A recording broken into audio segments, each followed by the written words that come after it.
Hello guys, welcome to digital classes 2.0 channel. तो guys, हम आप लोगों के लिए आज लाए हैं चैप्टर थर्ड का पूरा डिस्कस करेंगे। इससे पहले हमने जो आपका बताया था कि यूपी बोर्ड के जो 10th और 12th के जो एग्जाम्स हैं, जो 10th और 12th के एग्जाम हैं वो 20 फरवरी से होने को हैं। ठीक है, 2023, ये 2023 है। ठीक है, 20 फरवरी अभी यही डेट संभावित है कि 20 फरवरी से, मतलब कंफर्म तो नहीं, लेकिन 20 फरवरी से आपके होने लगेंगे। ठीक है, अब डेट कंफर्म नहीं की है बोर्ड ने, लेकिन जो डेट है वो आपकी है। तो उसके अकॉर्डिंग हमने आप लोगों के लिए जो क्लासेस अरेंज, वो वन शॉट रिवीजन होगा। रिवीजन मीन आपकी कॉन्सेप्ट क्लास होगी, एक कॉन्सेप्ट क्लास होगी प्लस क्वेश्चन, जो क्वेश्चन के इम्पोर्टेंट वो कराएंगे। ये 10th की क्लास है, 10th की मैथ की क्लास। जो भी स्टूडेंट नए हैं इस चैनल को सब्सक्राइब कर लेंगे और बेल आइकन को प्रेस कर लेंगे। ठीक है, सब्सक्राइब करने के बाद बेल आइकन प्रेस करने क्यों करेंगे? क्योंकि इसमें बहुत सारे वीडियोस हैं, और जो अभी आपको वन शॉट मिलेंगी, प्रत्येक टॉपिक की वन शॉट मिलेगी, कॉन्सेप्ट क्लास मिलेगी तुमको प्रत्येक प्रत्येक टॉपिक की। ठीक है, जैसे अभी ये चैप्टर थर्ड डिस्कस करेंगे, फिर फोर्थ डिस्कस करेंगे, इसके बाद में ट्रिग्नोमेट्री डिस्कस करेंगे, फिर जब वो क्या कहते हैं उसको, ज्योमेट्री। ठीक है, उसको बताएंगे। तो ऐसे बारीक मतलब बारी बारी से आपकी वीडियोस वन शॉट आएंगे, मतलब एक ही वीडियो में आपका पूरा रिवीजन हो जाएगा, और इस तरह से आपको पीपीटी में इस तरह से नोट्स मिल जाएंगे। ठीक है, करते हैं। तो चैप्टर थर्ड में जो है, देखो, कुछ कॉन्सेप्ट हैं जो आपको पता होने चाहिए चैप्टर थर्ड के। अगर कोई तुम्हें दो समीकरण दिए गए हैं, ठीक है, कोई भी अगर प्रॉब्लम हो, समस्या हो, एग्जाम से रिलेटेड या कुछ भी नोट्स वगैरह, तो आप कमेंट बॉक्स में, ठीक है, हम उसको, A one x plus B one y plus C one is equal to zero, then A two x plus B two y plus C two is equal to zero, ये दो हमें समीकरण दिए गए। ये दो हमें किसी भी क्वेश्चन में ऐसे दो समीकरण दिए जा सकते हैं। अब ये दो समीकरण जब हमें दिए गए हैं, अब हमें पूछ दिया जाएगा कि बताओ ये दो दो जो समीकरण हैं, इनका हल अद्वितीय होगा, इनका हल अद्वितीय होगा या नहीं होगा। ठीक है, तो मेरे पास एक ही ऐसी सिचुएशन है जिससे हम बता सकते हैं कि इनका हल अद्वितीय होगा। जो इनके कोफिशिएंट हैं, जो x का गुणांक है, जो a1 का मान है, जो a2 का मान है, वन का मान और a2 का मान, और b1 का मान और b2 का मान, ये दो मान हमें निकाल लेनी, दो वैल्यू निकाल लेनी, और इसको दोनों को a1 बटे a2 does not equal to b1 बटे b। अगर हम इतना कर देते हैं, अगर a1 अपॉन a2 जो मेरी वैल्यू निकल के आएगी a1 बटे a2 और b1 बटे b2, ये दोनों अगर आपस में बराबर नहीं हैं, तो मेरे दिए गए ये दोनों समीकरण, जो हमें दिए गए हैं, ये दोनों समीकरण कैसे होंगे? हल अद्वितीय हल रखें। ठीक, का हल कैसा होगा? अद्वितीय हल होगा। एक और पूछ लिया जाता है रेखाओं के संबंध, इसी क्वेश्चन को, इसी कॉन्सेप्ट से रेखाओं का संबंध पूछ लिया जाएगा। तुम्हें दो रेखाएं दी जाएंगी। ठीक है, कोई दो रेखाएं दे दी गई, a1x plus b1y plus c1 is equal to zero, और दूसरी रेखा a2x plus b2y plus c2 is equal to zero. कोई तुम्हें दो रेखाएं दे दी गई और पूछ लिया कि बताओ ये रेखाएं प्रतिच्छेद करती हैं आपस में, एक दूसरे को प्रतिच्छेद करती हैं, तो उसके लिए भी यही कॉन्सेप्ट है, a1 upon a2 does not equal to b। I hope आप लोगों ने पढ़ा होगा, क्योंकि ये हम रिवीजन के लिए करा रहे हैं। जो लोग पहली बार पढ़ रहे हैं उनको शायद थोड़ा प्रॉब्लम हो, क्योंकि जिन्हें आता है, जिन्हें पढ़ा है, स्कूल में पढ़ा है, तो उन्हें, ठीक है। तो ये जो कॉन्सेप्ट है A one upon A two does not equal to B one upon B two, ये समीकरण का अद्वितीय हल बताएगा, और दूसरी बात, ये रेखाएं प्रतिच्छेद करेगा। ठीक है, अगर ये हल होता है तो रेखाएं प्रतिच्छेद करेंगी, समीकरण का अद्वितीय हल होगा। अब हम नेक्स्ट बात करते हैं, नेक्स्ट सेकेंड नंबर है कोई हल नहीं होगा। अब कोई हल नहीं होगा, किस कंडीशन में कोई हल नहीं होगा, नेक्स्ट की बात करते हैं। क्या कोई हल नहीं होगा, किस कंडीशन में कोई हल नहीं होगा?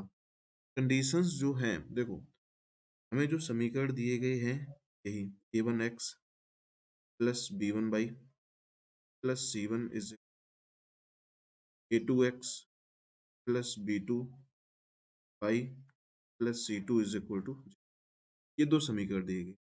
देखो a1 a2 कोई भी नंबर्स होते, कोई संख्या हो सकती है ना मेरे पास में, कोई समीकरण तुम्हें दिया जाएगा, तुम एग्जाम्पल समझाने तो क्लास है ना, कॉन्सेप्ट तरीके से बताएंगे ना। तो जब हमें ऐसे दो समीकरण दिए जाएंगे, इन दो समीकरण से जो a1 का मान है बटे a2 का मान बराबर b1 का मान बटे b2 का मान does not equal to c1 बटे, अगर ये कंडीशंस फॉलो होती है समीकरण में, कोई भी तुम्हें दो समीकरण दिए गए हैं और जो दो समीकरण तुम्हें जो दिए गए हैं, वो दो समीकरण से अगर ये कंडीशन फॉलो हो कि a1 अपॉन a2 का मान b1 अपॉन b2 के बराबर हो, a2 का मान जो है वो b1 अपॉन b2 के बराबर हो, और c1 upon c2 does not equal, means जैसे ये लिख दें, ये हो जाए बराबर 1/2, ठीक है, तो ये दोनों मान इक्वल हो गए और इसका मान आ जाए कितना 3/2, ठीक है। तो ये कैसा, अगर इस तरह से कुछ कॉम्बिनेशन में कुछ भी बने तो एग्जाम, कुछ भी ऐसा अगर बने तो मेन चीज है इस कंडीशंस को फॉलो करना, ठीक है। इस कंडीशन तो कैसे होंगे समीकरण, समीकरण का उनका कोई हल नहीं, ठीक है।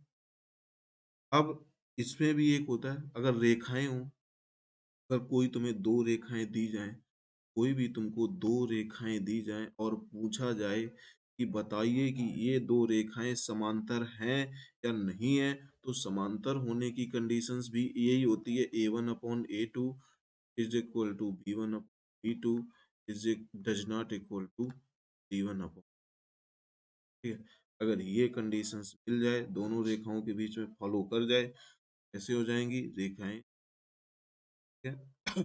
समीकरण की बात करें, समीकरण का कोई हल नहीं होगा, अगर रेखाओं की बात करें तो रेखाएं कैसी होंगी,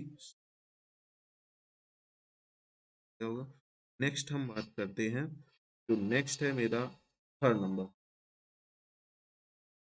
थर्ड जो है अनंत हल होंगे, ठीक है। अब अनंत हल होंगे किस कंडीशन में हम कह सकते हैं कि इनके अनंत हल होंगे, तो देखो जैसे हमने अभी बताया कोई हल ना होने, इसी कंडीशन से है, हमें कोई दो समीकरण दिए गए हैं, जैसे a1x plus b1 by plus c1 is equal to 0, या a2x plus b2 by plus c2 is equal to 0, ऐसे हमें दो समीकरण दिए गए, ठीक है।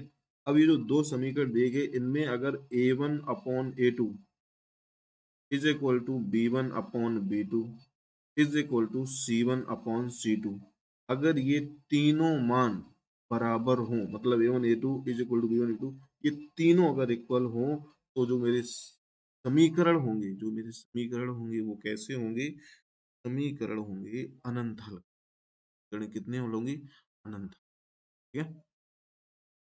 अगर अनंत हल पूछा जाए, या हम कह सकते हैं अगर दो रेखाएं हमको दी जाएं, अगर हमको दो रेखाएं दी जाएं और पूछा जाए कि बताइए कि ये रेखाएं इस क्या कहते हैं a1 upon a2 is equal to b1 upon b2 is equal to c1 upon c2 को फॉलो करती हैं, तो ये रेखाएं कैसी होंगी, तो ये रेखाएं कैसी होंगी, संपाती होंगी, कैसी होंगी,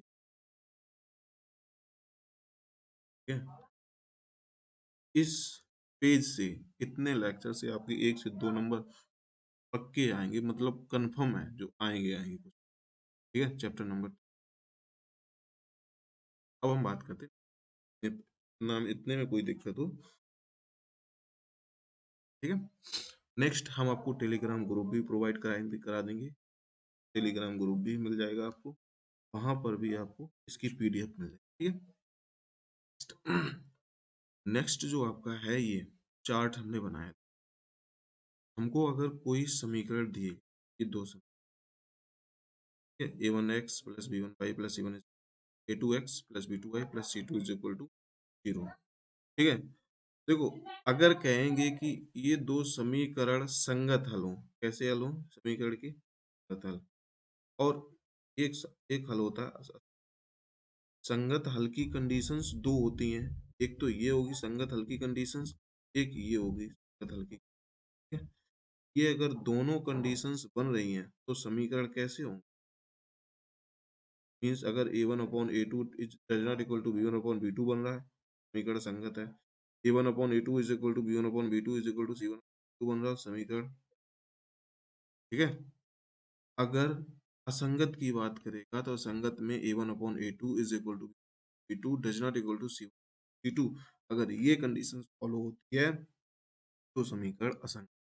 और हमने तो बताया ये अद्वितीय हल होगा, ये अनंत हल होगा, ये कोई हल नहीं, ठीक है। और इस हल में अगर रेखाओं की बात की जाए तो ये समांतर होती हैं रेखाएं, और इसमें बात की जाए तो ये आती होंगी रेखाएं होंगी, में बात की जाए तो ये कैसी होंगी, एक दूसरे को अच्छे से करेंगे, ठीक है। तो ये पूरा चार्ट इसी बात को समझ है कि कौन रेखाएं सतत हैं, असतत हैं, अद्वितीय हल है, अनंत हल है, या कोई हल नहीं है, या प्रतिच्छेद कर रही हैं रेखाएं, या रेखाएं हैं, या संपात। इसके बाद जो नेक्स्ट इस चैप्टर में है आगे का है वो है विधियां। पर एक जो इसकी विधि है, जो विधियां हैं वो तो पर एक है विस्थापन विधि आएगी, विस्थापन विधि को भी हम डिस्कस करेंगे। और नंबर 2 है विलोपन विधि, ये भी आपको डिस्कस विधि भी बताएंगे। और विलोपन विधि नंबर 3 उपज इन तीनों विधि से तीनों विधियों से आप मिलेगा। ये तीनों विधियों पे हम एक वीडियो इसकी नेक्स्ट वाला में हम यही विधि डिस्कस बताएंगे, नेक्स्ट वीडियो में। हाँ, जो भी कोई बेल आइकन को प्रेस की तो नया वीडियो आएगा, फिर आएगा फिर चैप्टर 4 और इम्पोर्टेंट क्वेश्चन टेलीग्राम ग्रुप भी आपको मिल जाएगा डिस्कशन, ठीक है। Next video till